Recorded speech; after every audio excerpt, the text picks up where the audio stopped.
Salve, salve pessoal do canal Tudo Sobre Umbanda, pessoal do YouTube. Pessoal, hoje a gente vai falar da história aqui de um Exu, né, também muito conhecido, né, onde eu trouxe a história aqui do Exu da Morte e hoje eu vou trazer aí a história do Lorde da Morte, tá ok? Também é um Exu muito conhecido, né, mas porém com outra falange, né, existe o Exu da Morte e existe o Exu Lorde da Morte. Hoje eu vou falar um pouco sobre a história dele aqui. E já lembrando a vocês, já peço, é claro, que se inscrevam no canal, deixe o seu like nesse vídeo e também ajude a compartilhar, que isso é muito importante. Tá ok? Para o vídeo não se alongar, vamos lá.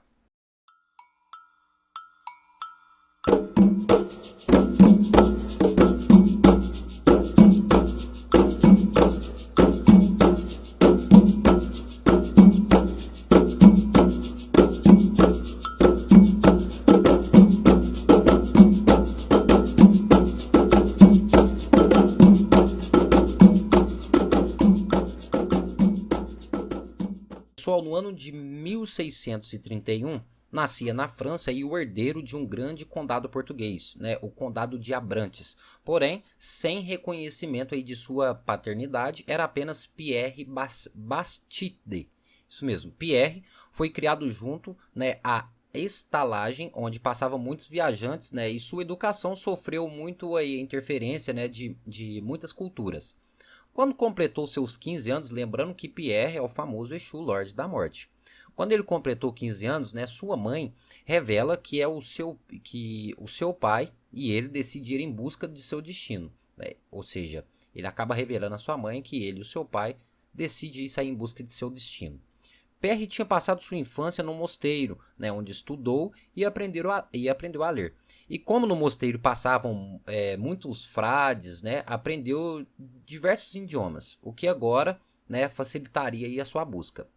Pierre chega então aí a Portugal em meados de 1647, onde fica fácil localizar seu pai, né? Esse estava envolvido na Revolução e é homem de confiança do rei, no caso.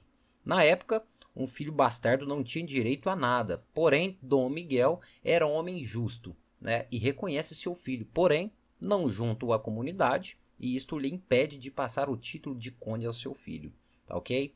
Mesmo sem o reconhecimento, né, permanece aí ao lado do seu pai, até sua morte, no caso em 1650. Com algumas economias deixadas pelo pai, né, pois as propriedades foram tomadas pelo governo, já que oficialmente Dom Miguel não tinha herdeiro, né, no caso Pierre. Aí Pierre volta à França, onde descobre que a mãe havia casado com um rico e próspero comerciante e estava morando aí em uma fazenda. Ao localizar seu paradeiro, né, conhece aí seu padrasto, um homem velho e de bom coração, que revela à sua mãe, né, que havia sido... Opa, peraí que eu falei errado nesse vídeo.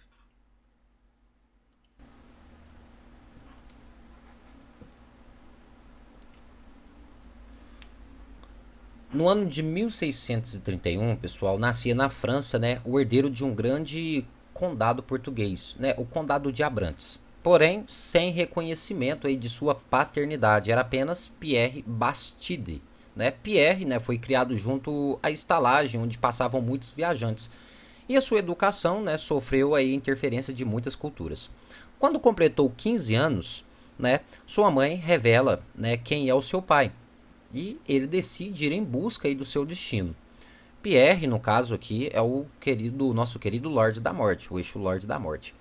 Pierre tinha passado sua infância num mosteiro, onde, né, estudou e aprendeu a ler. E como no mosteiro passavam muitos frades, aprendeu diversos idiomas, né, o que agora facilitaria muito aí a sua busca. Pierre chega a Portugal aí em meados de 1647, onde fica fácil localizar o seu pai. Este está envolvido na Revolução, né, e é homem de confiança do rei. Na época, um filho bastardo não tinha direito a nada, porém Dom Miguel era um homem justo e reconhece seu filho, ou seja, era Dom Miguel, pai de Pierre. Reconhece aí o seu filho, porém não junto à comunidade. E isto, né, acaba lhe impedindo de passar o título de conde ao seu filho. Mesmo sem o reconhecimento, né, ele permanece aí ao lado do pai até a sua morte em 1650. Com algumas economias deixadas aí pelo pai, pois as propriedades acabaram sendo tomadas pelo governo, já que oficialmente, né, Dom Miguel não tinha nenhum herdeiro, Pierre acaba voltando à França, onde descobre, né, que a sua mãe havia se casado com um rico e próspero comerciante e estava morando em uma fazenda. Ao localizar ali seu paradeiro, né, Pierre conhece seu padrasto, um homem velho e de bom coração, que lhe revela que sua mãe havia sido levada à Inglaterra, acusada de bruxaria, e que ele, muito velho, não pôde fazer muita coisa, senão reclamar às autoridades, né, que chegaram ali a ameaçar de envolvimento aí com bruxaria.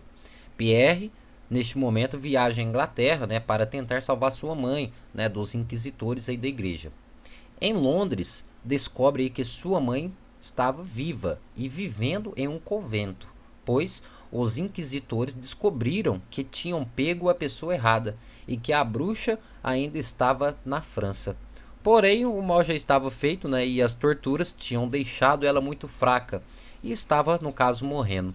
Pierre consegue ainda ver sua mãe viva e esta lhe diz que quer voltar à França para morrer ao lado do homem a quem amou e quem foi muito bondoso com ela, arriscando inclusive a própria vida ao dizer que era seu companheiro. Pierre retorna com sua mãe, porém ela não resiste à viagem e morre. Já na França, ela é enterrada na fazenda onde havia sido feliz, né, ao lado do bom velho comerciante, que está ali muito doente e que relata que uma doença está matando todos na redondeza. Pierre, cheio de ódio, resolve se vingar e traça um plano meio que diabólico. Né? Diz ao velho que na Inglaterra existe a cura de sua doença e coloca ele em uma carroça e retorna a Londres, levando com ele a morte, uma doença que iria matar milhares de pessoas em Londres. Em Londres, né, já com o velho aí muito mal, ele vai à igreja e entrega o velho como um bruxo, que foi responsável aí pelo engano e a morte de sua mãe. Os inquisitores, no caso, acreditaram e o levaram para dentro da igreja para torturá-lo, sem saber que levavam a morte pela mão, né? Ou seja, contagiando aí pela doença que se espalhava muito rápido. Pierre acreditava que também tinha doença pelo contato com o velho, porém a doença não havia lhe contagiado ainda. No ano de 1655, a doença que ficou conhecida como a Grande Praga de Londres matou mais de 100 mil pessoas. Milagrosamente, a doença havia poupado Pierre, mas no ano de 1666 ele sentiu que havia chegado sua hora e resolveu dar um último golpe na cidade responsável pela morte de sua mãe. O grande incêndio de Londres foi uma das maiores catástrofes da capital inglesa, tendo destruído as partes centrais da cidade de 2 de setembro a 5 de setembro de 1666. O incêndio ameaçou destruir o distrito de Westminster, o palácio de Winter Hall e alguns subúrbios, mas não chegou a destruí-las. Destruiu 13.200 casas, 87 igrejas, a Catedral de São Paulo e 44 prédios públicos. Entretanto, acredita-se que poucas pessoas morreram. Os registros da época, no caso, computaram um total de 100 mil desabrigados e 9 óbitos. Mas pesquisas atuais, no caso, afirmam que milhares de pessoas podem ter morrido, já que pessoas mais pobres e da classe média não eram registradas naquela época.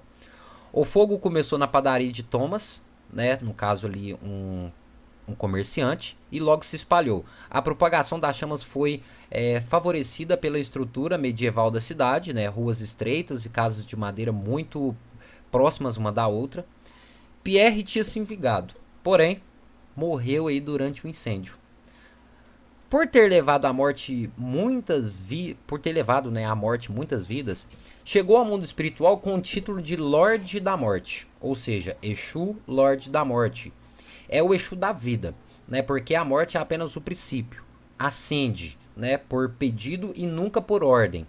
É boêmio e gosta de cigarro, né? De enrolar, né? Assim como a cachaça, muito poderoso, o lado masculinizado aí da famosa Santa Morte, tá ok? Isso é um pouco da história aí do Exu, Lorde da Morte. Espero que vocês tenham gostado. Suas oferendas, pessoal, são entregues em encruzilhadas e muitas das vezes na calunga, ou seja, no cemitério. O seu horário é entre meia-noite e 3 horas da manhã. Suas velas são a preta e a vela roxa. Poucas vezes é utilizado o branco, tá ok? As suas vestes são negras, né? Ou uma capa preta, ou então um terno com um chapéu preto. Né? Esse Exu não é muito de usar capuz, mas em algumas doutrinas ele acaba usando sim o capuz, tá ok? Os seus trabalhos, como havia dito, são realizados aí com trabalho de cura, trabalho de desobsessão espiritual. Os médios desta entidade são pessoas um pouco mais fechadas, são pessoas às vezes que não são de envolver muito com as pessoas, um pouco mais caladas no canto delas, né? São pessoas um pouco mais isoladas. Muito desses médios são pessoas altas e muitas das vezes magros. Alguns médios tendem a sofrer de doenças com facilidade, ficam doentes com facilidade, né? É propício tanto a gripe como qualquer outra doença do tipo, né? São pessoas que preservam a vida ao máximo possível, então são pessoas que não se arriscam, né, de forma alguma, ou seja, não são pessoas muito aventureiras. Mas são pessoas que têm vamos dizer assim, que uma elevação espiritual muito forte, tendo assim também uma proteção a mais, uma proteção elevada. Também, em certos momentos da vida, são pessoas que contêm, ou seja, que reprimem certos ódios e raivas, né, podendo assim fazer certas coisas que às vezes são contraditórias, como matar, vingança, enfim. Deve-se tomar bastante cuidado ao se mexer com médios, né, deste Exu.